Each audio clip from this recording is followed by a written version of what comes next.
Beyond Reason Radio.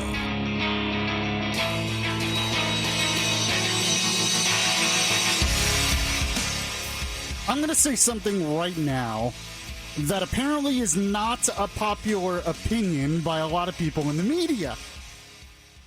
But it should be. Here it is.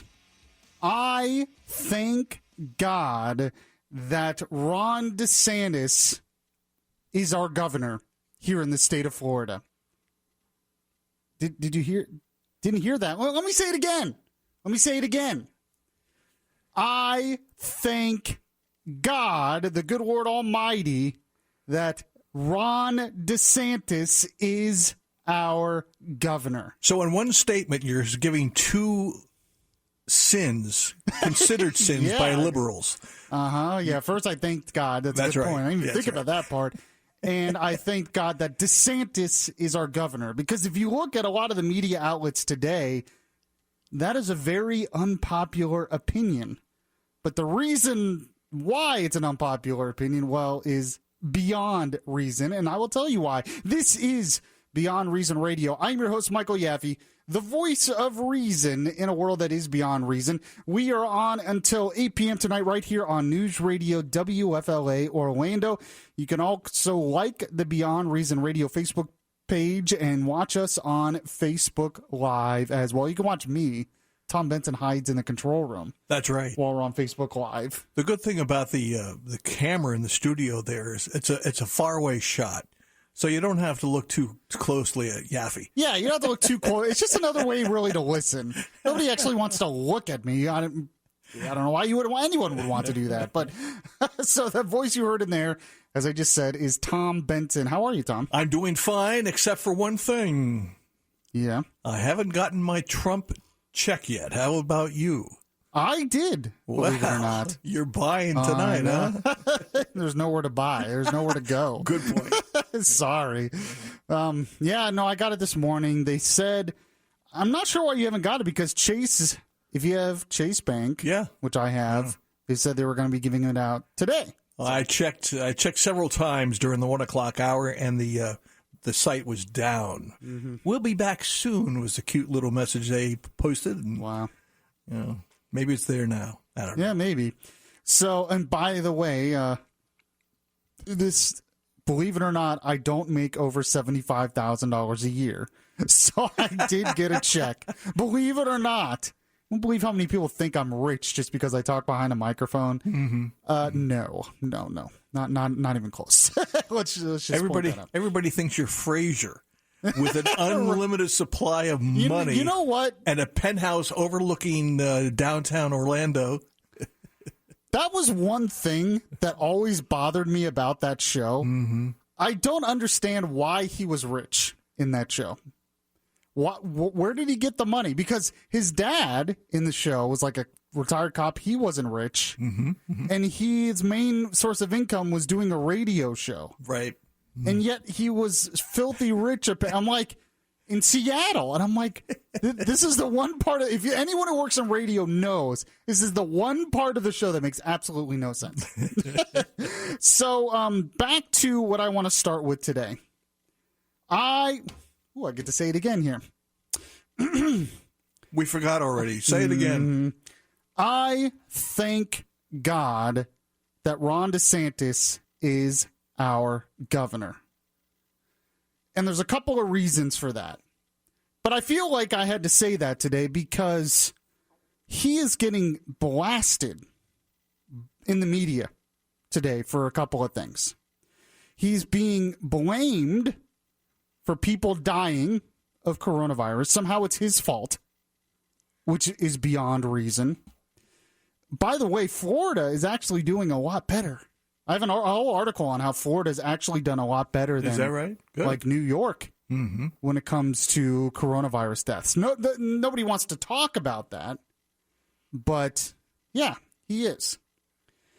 But he's also getting blasted for allowing World Wrestling Entertainment, WWE, deeming it an essential business. And so people are very upset about this for some reason. Mm-hmm. Even though it doesn't affect them at all. It doesn't affect you if World Wrestling Entertainment continues. In fact, it might be good because it gives you something to watch. I'll get into that in just a moment. But another reason why is because I'm looking at what's going on in some of these other states. Michigan seems to be the big example. Yes. And Governor Gretchen Whitmer and what she is doing in the state of Michigan is un-American, I think, in a lot of ways, frankly. And good for the people protest. Did you hear about the protests going on in Michigan today? Lines of cars around the state capitol. Lines of cars. Because what she is doing is overreaching. She's trying to get attention for herself and to say, look, I care about lives, so I'm going to force you to stay in your homes where you can't even visit your neighbor. It's absurd. Your mother governor knows best. Mm-hmm. Oh, yes. You know, an example of this was there was a picture that went around at a Walmart. I believe it was a Walmart. It was at a store in Michigan, and there was a sign on it in the car seat section that said, you know, you can't buy this. This is not an essential item. There was a picture. It said, attention customers, by order of the state of Michigan, items in this non-essential area are not available for purchase. It was Walmart. Please use Walmart.com for your needs until further notice. Jeez. And Meghan McCain, believe it or not, tweeted this out in response, said, guess it's good I don't live in Michigan. Otherwise, how would I transport my child home from the hospital, Governor Whitmer? Are you going to ban cribs next? Being pregnant during this time is insanely stressful. We are all doing our best. Shame on you for doing this. Now, the governor responded and said, hi, Meghan. Our stay-at-home, stay safe executive order does not ban the purchasing of car seats for children. You can read this, yada, yada, yada. Apparently, there was some confusion about this. Why do you think there would be confusion about this? Because she is the one who did a stupid executive order in the first place that banned non-essential items when you go shopping at Walmart. She thought it was the government's job to tell Walmart what they could and could not sell during these times. And maybe they were wrong about the car seat thing, but you could understand their confusion because the governor shouldn't have done any of it in the first place. Have you said what her party affiliation is yet? I believe it starts with a D. Yes, Democrat. And by the way, she was being floated as a Joe Biden's running mate. I don't think that's going to happen. No. I think it's going to be Amy Klobuchar, personally. Really? I've been saying that for a while. Okay. I think that's what's going to happen. So what does this have to do with Governor Ron DeSantis? Well, here's a cut from DeSantis yesterday, responding to what governors around the country are doing. And he said this. Just because there's an emergency, that does not give a governor unlimited authority. And you see some of the things that's going on throughout the country. You have people driving in a drive-through church service. They're not leaving their car. They're not coming into contact with anybody. They're turning on the radio. They're listening to a sermon. And they're getting fined by the government.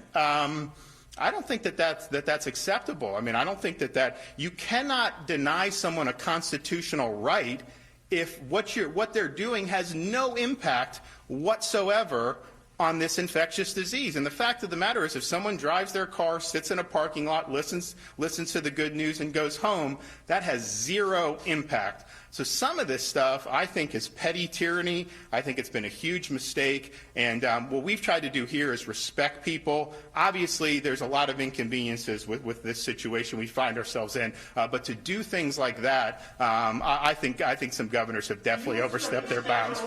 Thank you, Governor DeSantis.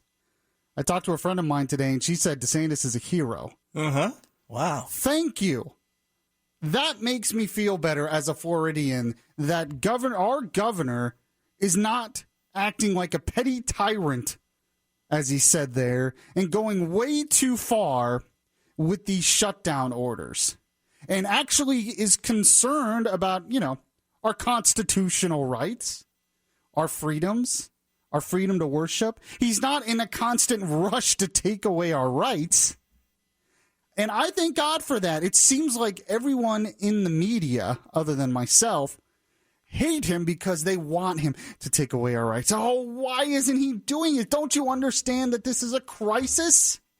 Of course, most of those people that are complaining still have a job themselves, are not really truly affected by this. And then they blast him, well, yeah, but the unemployment thing, the unemployment system has been a mess. The unemployment system was never meant to handle this many people. It was not built for that, okay? And Governor DeSantis wasn't the one who built it, and he's working to change it. But there was another thing that I saw recently where they were blaming DeSantis because at the beginning of this, he didn't close the beaches. But if you remember right, DeSantis allowed the local governments to make that call.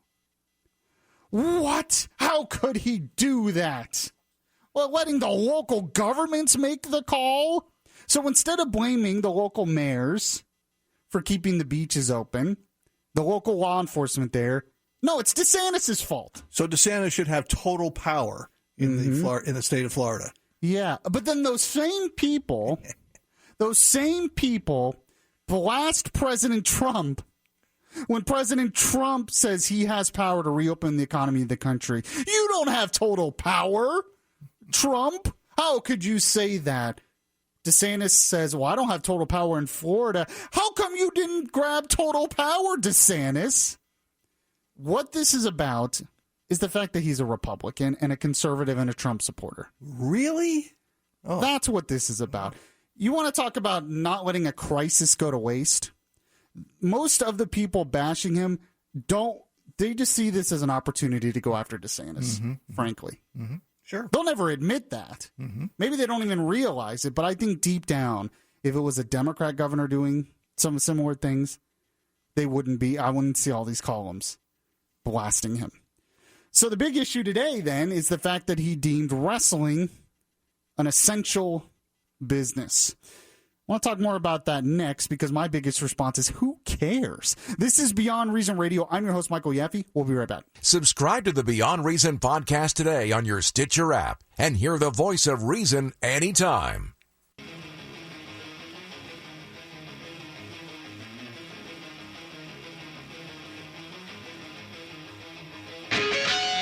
Your voice of truth in a world of fake news. Beyond Reason Radio continues right now. Welcome back to the show, everyone. This is Beyond Reason Radio. Don't forget to follow me on Twitter at Michael Yaffee. And so we've been talking about Governor Ron DeSantis because I just see all over the place he's being blasted for things he's done in the state of Florida. Now, has he been perfect in his response? No, I'm not going to give him 100% A+. I'm not sure I'd give any governor, frankly, 100% A+ right now in the midst of this. That would be impossible to do. But one reason he's being blasted today is because he decided to deem WWE wrestling, which they've been doing it out of a facility here in Orlando. They did WrestleMania here out of Orlando without crowds, but they did the matches and they had to be creative with what they did. He deemed that an essential business. Now, I don't think he did that because, we hear the word essential and we're like, well, wrestling isn't essential for our lives. Well, a lot of things that are deemed essential might not be essential for your life. Like pool cleaners right now are deemed an essential business. You don't need a pool cleaner to survive, but it's deemed essential because if pools back up, that creates a lot of problems. But he deemed that essential, and he's getting blasted for it. And, of course, what he's mainly being accused of is they say the only reason he's doing this is because he's buddy-buddy with Trump, and Trump's buddy-buddies with Vince McMahon. And so that's the real reason why he wants to do this. And this is dangerous. How can we do this? We're going to spread the virus. There's no social distancing in wrestling. And people are up in arms about this. And my first thought was, well, it's ironic that some of the people complaining about this are, and I know this for a fact, are still going to work themselves. Just wanted to point that out, even though their jobs are not essential, at least not any more essential than wrestling. But just despite that, They're complaining about this, saying it's unsafe. Why? Why is it unsafe? There's no crowds there. How many people are in the ring at one time? You have 2 people? Maybe the ref, that's a third person? You have 4 matches a night? Maybe 5? You're talking, 10 people at the most? Oh, but Yaffee, they're sweaty, they're icky. Oh, I know. And they huff and they puff. And that means they're going to spread the virus. Do you honestly think they're not testing for it before these wrestlers are going out? Of course they're testing for it.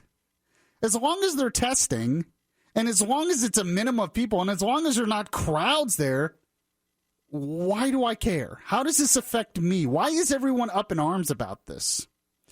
Most of what I've seen is, it's not fair. That word fair. How come wrestling gets to do this, but a lot of other small mom and pops still have to stay closed? The only reason a lot of them stay closed is because you all begged Ron DeSantis to close them. A lot of the small mom and pops should open up too, because there's not a lot of people in some of these mom and pop stores, and it's not that dangerous. The most dangerous thing to spreading this virus is large groups of people in small spaces, large groups of people together. That's what really spreads this virus more than anything else. So I understand wanting to limit some of that. So wrestling limits that by not having the crowd, and it's still not good enough. It's still not good enough. And I think, like I said, all of this is just because it's DeSantis. I think it's the main reason they care. Now, I just wanted to point out, because everyone says, he's just doing this because he's best buds with Vince McMahon and President Trump and all of that, and he has political motivation, and it's all about money and money, yada, yada. But DeSantis was asked about this yesterday during his press conference, and I want you to listen to what he said. Listen to what he said in context. I know we don't want to do that anymore. In context, no. But listen to what he said. Here's the full comment. I think that we do need to support content, especially sports and events. And we're not going to have crowds there. I get that. But if we can do, if NASCAR does a race and can televise it without having large crowds, I think that's a good thing. I'd like to see Woods and Mickelson do the golf or whatever, because that's social distance. You wouldn't have a gallery there. You wouldn't have crowds. But to put that on TV, I think people have been starved for content. I mean, we haven't had a lot of new content since the beginning of March. Here we are now, or the middle of March. Here we are, the middle of April. And if people are, being told to stay closer to the house, it sure does help to have some fresh things to be able to do. And I think people are chomping at the bit. I mean, if you think about it, we've never had a period like this in modern American history where you've had such little new content, particularly in the sporting realm. I mean, people are watching. We're watching reruns from the early 2000s, watching Tom Brady do the Super Bowl then, which is neat because he's going to be in Tampa, and I think they got a chance to win a Super Bowl this year. But I think people to be able to have some light at the end of the tunnel, see the things may get back on a better course. I think from just a psychological perspective, I think it's a good thing. So. How could he say that? What did he say there that was unreasonable? What did he say there that was so unreasonable? He mentions the fact that it's a good thing that we have some sports content that people can watch, and it can be done in a reasonable way so there's not large crowds and we're not spreading the virus to too many people. What's so unreasonable about it? He's just doing this because he's buddies with Vince McMahon. Correct me if I'm wrong, Tom Benson, but was wrestling the only sport that he mentioned there? No. No, he mentioned NASCAR. Golf. And golf. And so I guess he's buddies with the PGA, and he must be buddies with NASCAR. That's really why he wants to do this. It's just about his money and political intentions. Or maybe he just believes what he said and actually gave examples of other sports wanting to do it. Eventually, we're going to have to reopen some things. Okay? The economy can't stay like this forever. We're going to have to reopen some things. And what's wrong with slowly doing it in a reasonable way? The only reason why it's wrong is because DeSantis said it. Just like when Trump wanted to start an economic task force and he got blasted for it, but then Democrat governors wanted to do the same thing and all of a sudden they were praised for it. Isn't that ironic? There's nothing unreasonable with what Governor DeSantis said there, and it wasn't just about wrestling and his partnership with them. He wants other sports to do it as well because it makes sense. Unless these people want to keep everything closed for 18 months while they still get to work, even though a lot of other people are out of work, they still get to work. That's okay. They can go to the food banks, and they can all drive to the food banks and catch the disease there, I guess, as long as I don't have to worry about that because we can't do anything until there's a vaccine. It's interesting, too, as I'm reading here, one person who says that we need to start making decisions to reopen the economy? The governor of California, Governor Newsom. Mm-hmm. He put out a plan yesterday to reopen the economy in states on the West Coast. And he mentioned here, he said, there is no light switch here. It's more like a dimmer. I know you want the timeline, but we can't get ahead of ourselves and dream of regretting. Let's not make the mistake of pulling the plug too early as much as we want to. He says, I don't want to make a political decision that puts people's lives at risk and puts the economy at even more risk by extending the period, yada, yada, yada. But he did say that there is a time when we need to start reopening the economy, and he laid out a plan to do that. It says here's the quote that I really wanted to read here. It says, we are not out of the woods yet. We are not spiking the ball, but we also extend a recognition in the light that this can't be permanent state. And I want you to know it's not. It will not be a permanent state. Governor DeSantis is basically saying the same thing. Oh, but he's a Republican. Trump basically saying the same thing. Oh, but he's Trump. He's being trashed. He's an idiot anyway. What a clown he is with the orange face. Someone else who's being trashed, which I don't really understand, is the Surgeon General for something he said during a press conference a few days ago, and we'll play that as well. This is Beyond Reason Radio. I'm your host, Michael Yaffee. We'll be right back. Download the iHeartRadio app and catch the Beyond Reason Radio podcast.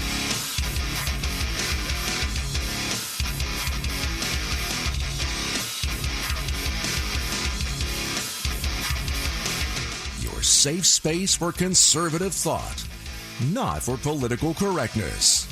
Yaffee is back right now. And welcome back to the show, everyone. This is Beyond Reason Radio. In the last half hour, of the show, I was defending Governor DeSantis. Did get a text in that said, I like the governor, and I like that he said a vaccine is not a panacea. It is not.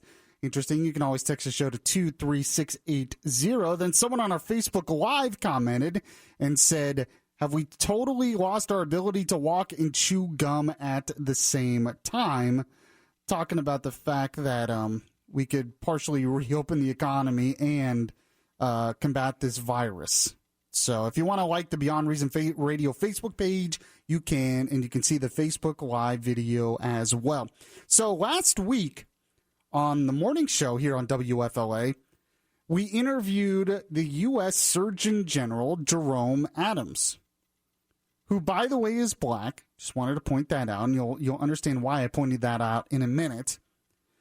But I think it was actually the same day or one of the day, maybe the next day, where Jerome Adams was at one of the task force briefings with President Trump.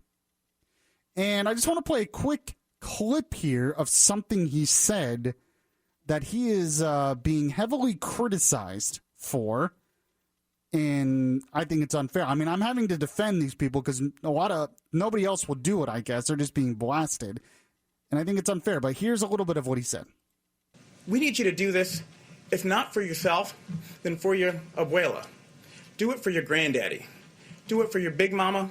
Do it for your pop-pop. We need you to understand, especially in communities of color, we need you to step up and help stop the spread so that we can protect those who are most vulnerable. So he gets up there and he wants to address the fact that this virus seems to be affecting minority communities in a very harmful way. And the older people. And the older people. Mm-hmm. And the older people in minority communities. And people blasted him because he said, I want you to do this for your abuela. Even though Hispanic people were not offended by that because abuela means grandmother. That's what it means. But they're saying he's being racist even though he himself is black. So I guess he's racist against his own people. They're always finding a way to be racist. So we're going to get back to what Jerome Adams said in a second. But there's a comedian out there who's on the late night show with Seth Meyers. I guess she comes on and does a segment. It's like called Amber Fired Up. Her name's Amber Ruffin. And she's black too, but she really went after the Surgeon General for what he said, basically calling him an Uncle Tom. Let's hear some of what she said. Fool. I know you did not just get up in front of your little white friends and blame the spread of the coronavirus on minorities. Damn. There is nothing this administration won't blame on people of color. I'm surprised they didn't give a press conference on Easter to point out the fact that the worst jelly beans are the black ones. Now, I could see this type of thing coming from a member of Trump's staff, but I did not see it coming from a Jerome, a Chad, a Tyler maybe, but a Jerome? You friggin' idiot. You are parroting classic right-wing talking points. If Billboard had a chart for racist talking points, minorities just don't take care of themselves would be number 2, right after never talk about the real root of the problem, systemic racism. Y'all, this man went on national television, flanked by the world's most famous racists, and tried to get minorities to stop the spread by saying, do it for your abuela, do it for Big Mama. Now, when he was talking to white people about it, did he say do it for Peepaw? Did he say do it for Gam-Gams? No, because you can talk to white people regular, but when you talk to minorities, you have to do an impersonation or we can't understand you. And reporters are like, black people are getting sicker than white people. Anyway, on to sports. But you can't do that because there are no sports anymore. But also, if you want to point out a disparity like that, you have to say what caused it. It's redlining, it's doctor bias, it's systemic racism. So everything is about racism now. Now, the first comment I have on this is, wasn't there a time when late night shows were funny? When they actually, told jokes instead of did political rants like that. I mean, that's what we do on this show because that's what this kind of show is. But why is that rant on a late night talk show? I thought they were supposed to be funny, and it wasn't funny. I'm sorry. You're just angry. Check out a Tonight Show on YouTube, an old Tonight Show with Johnny Carson. Yeah. There's no comparison. Yeah, exactly. So that's the first thing. But the second thing she says is that Jerome Adams was blaming minorities for the spread of the virus. I didn't hear that. Yeah, I didn't hear that either.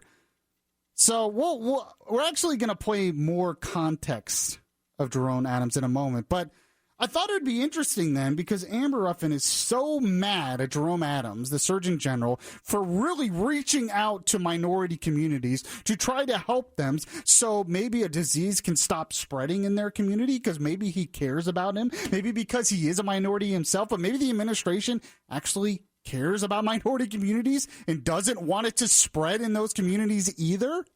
Him reaching out and trying to help minority communities, he's being blasted as a racist. Okay. But what's interesting is there were some other people recently who were reaching out to minority communities basically saying the same thing. In fact, here's a cut of Oprah. Yes, Oprah, the Oprah, who did a special about trying to help African American communities to stop the spread of the disease in those communities. She was also on, I believe it was one of the morning talk shows, either Today or what's the NBC one? That's Today, right? Yeah. And then there's Good Morning America on ABC. So she was on Today on NBC. Here's a little bit of what Oprah said. But most importantly, I think it's important for African American, we to understand for ourselves that this is so serious. It's taking us out. So I guess we have to play the cut here, this next cut of Amber Ruffin doing a whole segment calling Oprah a racist and an Uncle Tom for pointing that out. I'm sorry, that doesn't exist. Oh, that's not up there? No, that's not up there, huh? Oh, okay. So when the Surgeon General basically does the same thing, he's a racist Uncle Tom who's just helping his racist white friends in the administration. And he made those comments in the White House. Yeah, exactly. But when Oprah says it, and Oprah interviewed Idris Elba, who's black in the UK, who actually caught the disease and recovered from it, and Idris Elba was saying the same things. Oh, they're not racist. I don't hear any segments from Amber Ruffin criticizing them. Huh. I wonder why that is. I just wonder. But I thought I would actually play the context of what the Surgeon General said here. It's a couple of minutes long, but I think it's important because a lot of what Amber was accusing him of, when you actually listen to him in context, a lot of what she said was just plain wrong. Here it is. It doesn't matter if you look fit, if you look young, you are still at risk for getting and spreading and dying from coronavirus. The chronic burden of medical ills is likely to make people of color, especially, less resilient to the ravages of COVID-19, and is possibly, in fact, likely that the burden of social ills is also contributing. Social distancing and teleworking, we know, are critical, and you've heard Dr. Birx and Dr. Fauci talk about how they prevent the spread of coronavirus, yet only 1 in 5 African Americans and 1 in 6 Hispanics has a job that lets them work from home. People of color are more likely to live in densely packed areas and in multi-generational housing situations, which create higher risk for spread of a highly contagious disease like COVID-19.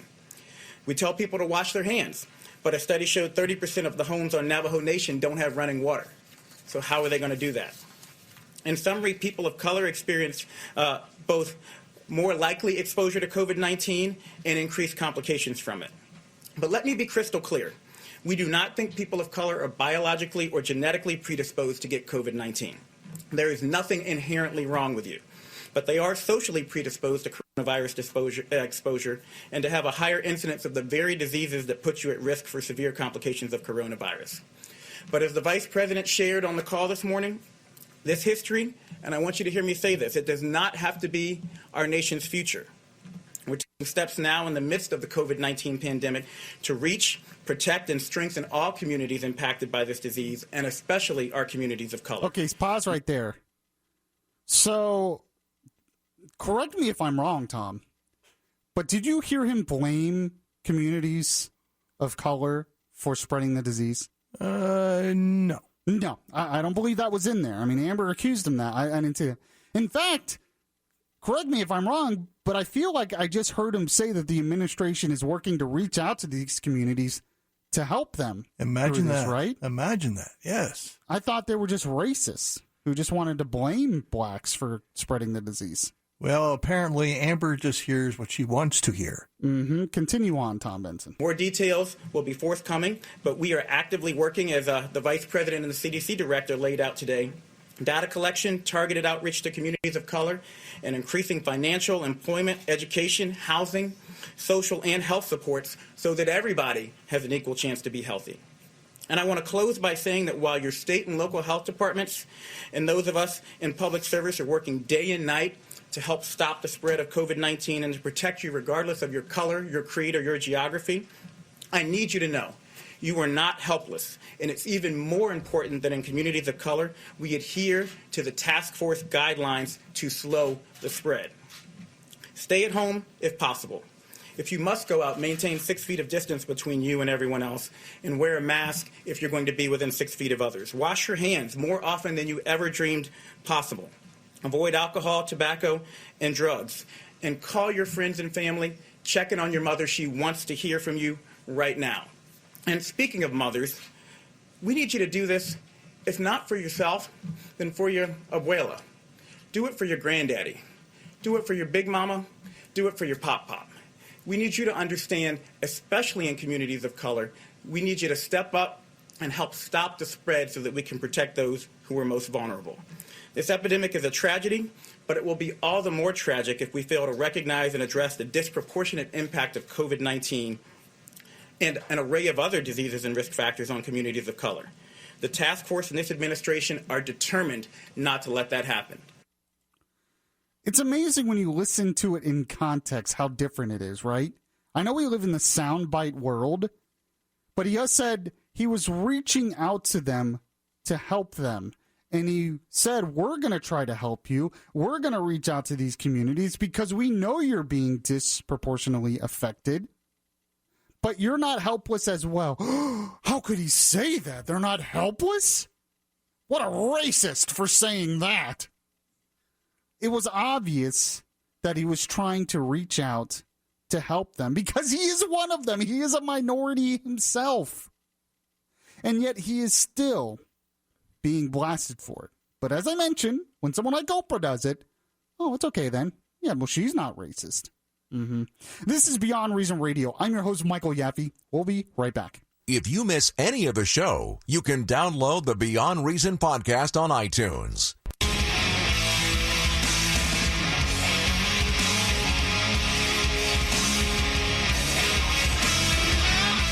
The place where we talk faith, culture, and politics. Beyond Reason Radio continues. Welcome back to the show, everyone. This is Beyond Reason Radio, Orlando's smart talk radio. I am your host, Michael Yaffee. Don't forget to follow me on Twitter at Michael Yaffee.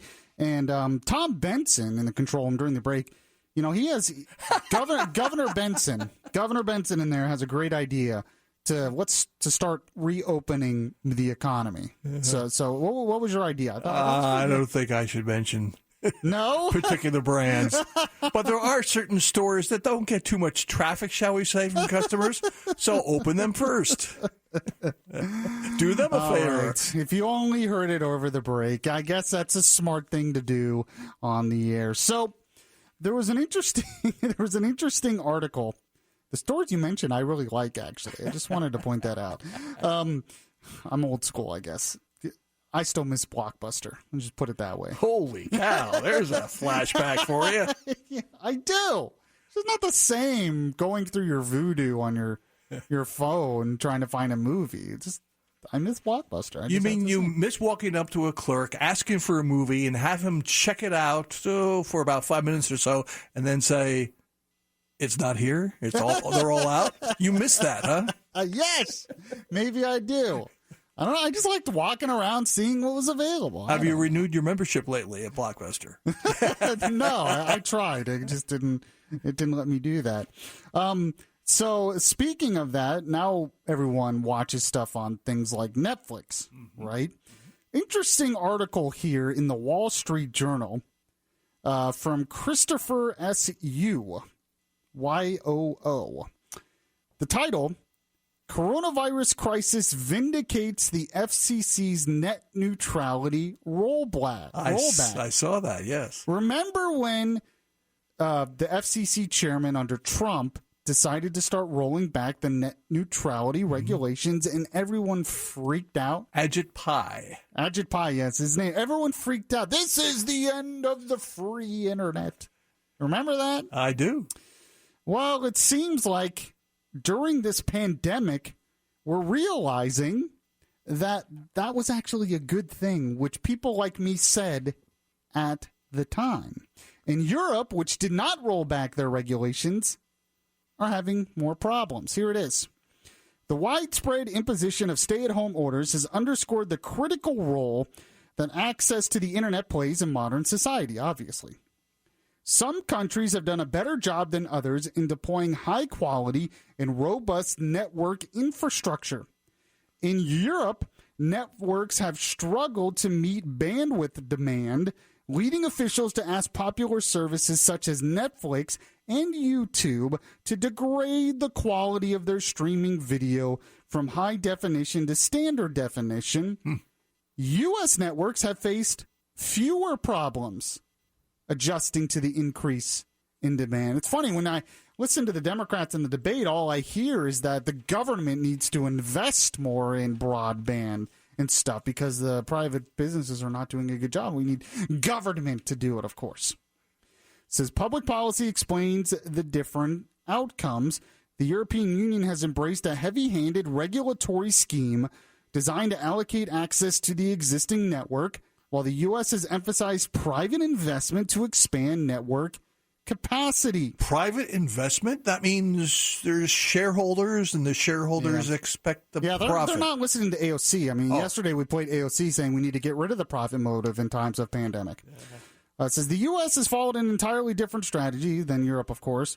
Rather than fold the internet into an outdated legal regime developed for a different era, the American vision concentrates on encouraging telephone and cable companies to compete by investing to increase their bandwidth.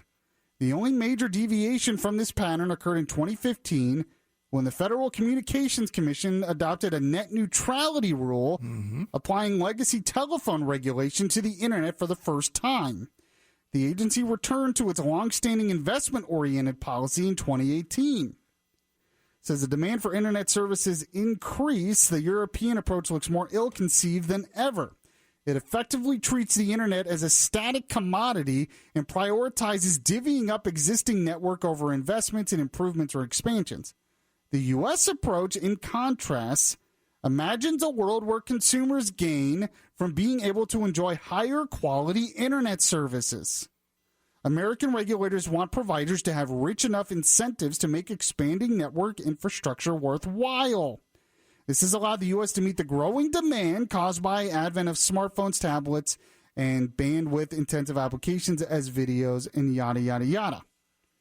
And basically, what this has done by getting rid of some of the net neutrality regulations is that it has allowed more investment, and the U.S. has been able to keep up with it more than Europe, which has heavy regulations on the internet. We always hear how Europe is so much better with this stuff. Yes. And it seems like that's not true, at least according to this article.